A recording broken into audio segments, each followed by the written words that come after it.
I a cada Persones F dediquem un moment final a parlar de la proposta del dia, cada programa sobre una temàtica diferent, ecologia, creativitat, innovació. Avui toca parlar d'acadèmia i, per tant, toca parlar amb l'Anna Llàtzer. Bona nit, Anna. Hola, bona nit, Georgina. Avui ens parles de novetats acadèmiques i universitàries. Sí, avui, com que venim d'unes jornades de portes obertes que vam fer aquest dissabte al Tecnocampus, que va anar molt bé, i una de les coses importants de les jornades són els estudis, que futurs alumnes o possibles alumnes venen a veure les instal·lacions i es troben amb diferents professors a veure quins graus... Quines possibilitats hi ha, no? Exacte, quines possibilitats d'estudi hi ha aquí a Mataró. Doncs pensava això, en parlar una mica, molt breument, dels estudis universitaris, dels graus que es fan aquí una mica a nivell general. Perquè això ara s'amplia. Sí, el curs que ve, que és el 2014-2015 ja, el que passarà és que les 3 escoles universitàries que tenim aquí al Tecnocampus, totes 3 s'adscriuen a la Universitat Pompeu Fabra.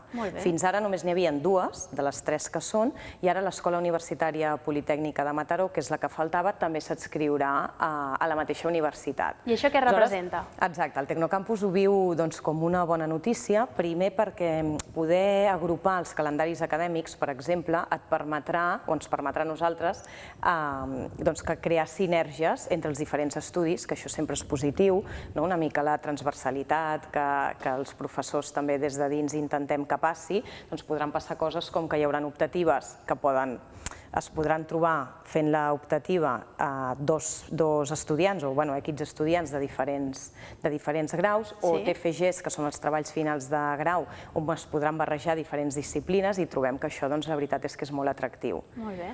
I el Tecnocampus aprofita l'avinentesa per ampliar una mica, que això sempre és molt bona notícia, per ampliar estudis.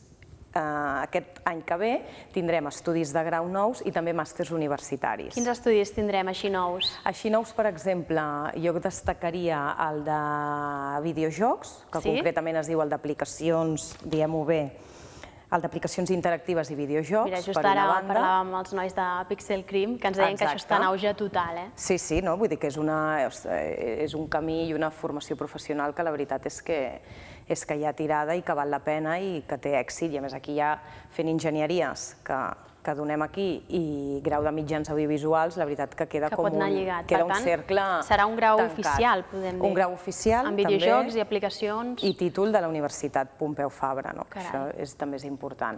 I després un altre que també destacaria, perquè serà únic a Catalunya, que és el grau en logística i negocis marítims, que aquí estan també aquí al Maresme. Exacte, té tot el sentit del món. Té tot el sentit del món, i després que tot el comerç internacional, em penso, com el 90% del comerç internacional, la veritat és que es mou amb vaixells i de port en port, i aquí que tenim mar i tenim port, doncs serà un estudi que jo crec que pot començar amb molta força. Imaginem que són estudis que venen una mica també de les peticions dels estudiants, no només d'allò que està en auge a l'economia, podem dir mundial, sinó que també són interessos, no?